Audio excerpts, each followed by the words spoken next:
தொலைநோக்கு சிந்தனை கொண்ட என் இனிய இந்திய தேச மக்களே, நீ எதை விரும்புகின்றாய் என்பதை பொறுத்துத்தான் உனது வாழ்க்கையின் அடித்தளம் பலமானதாகவோ பலகீனமானதாகவோ அமைகின்றது.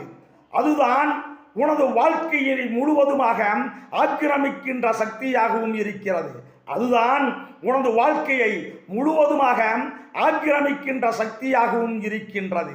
இது ஒரு தனி மனிதனின் வாழ்க்கையை நெறிப்படுத்துகின்ற கோட்பாடு என்பதை தாண்டி கோட்பாடு என்பதை தாண்டி நீ வாழும் சூழலையும் தேசத்தையும் உலக பார்வையையும் நிர்ணயிக்கின்ற ஓர் சக்தியாகவும் பிறரையும் முற்போக்கு சிந்தனையுடன் உந்துகின்ற மாபெரும் சக்தியாகவும் இருக்கிறது. ஆகையால் நீ விரும்புவது சரியானதாக இருந்தால் உனது தனிப்பட்ட வாழ்க்கைக்கு மட்டுமல்லாது இந்த தேசத்தின் உயர்வுக்கும் வலிமைக்கும் வளத்துக்கும் உரியதாக உகந்ததாக அமையும். அதற்காக உன்னை நீ ஏற்புடையவனாய் ஆக்கிக் கொண்டு உயர்ந்து அனைவருக்குமான வாழ்வை அமைப்பவனாய் திகழலாம்.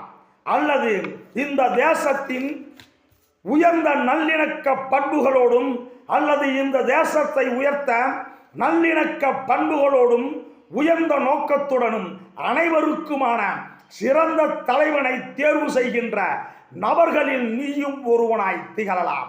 மாறாக பலகீனமான விருப்பங்கள் இருக்குமேயானால் மூடர்களையும் முரட்டு பிடிவாதங்களையும் செயலாற்றுகின்ற பெரும் அழிவுக்கான பாதைக்கு அழைத்து போகும் நபர்களை ஏதோ ஓர் அல்பாசை காரணத்துக்காக அவர்கள் தலைமையை ஏற்றுக்கொண்டு உங்கள் வாழ்க்கையும் சீரழித்து கொண்டு இந்த தேசத்தின் பலத்தையும் பலகீனமாக்கி கொண்டு மொத்தமாக வாழ்ந்து வரலாறு தெரியாமல் அழிந்துவிடப் போகும் நிலை ஏற்படும்.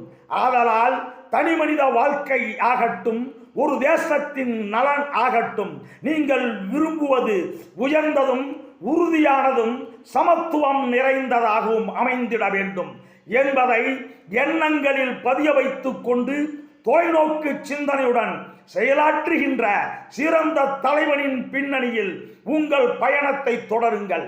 திராவிட முன்னேற்ற கழக வெற்றி பாதையில் எல்லாம் நாளும் நன்னாளாய் பிரகாசிக்க மகாத்மா காந்திஜியின் அகிம்சை அறவழியில் வாழ்க வையகம், வாழ்க வளமுடன், வணக்கமுடன். KKR.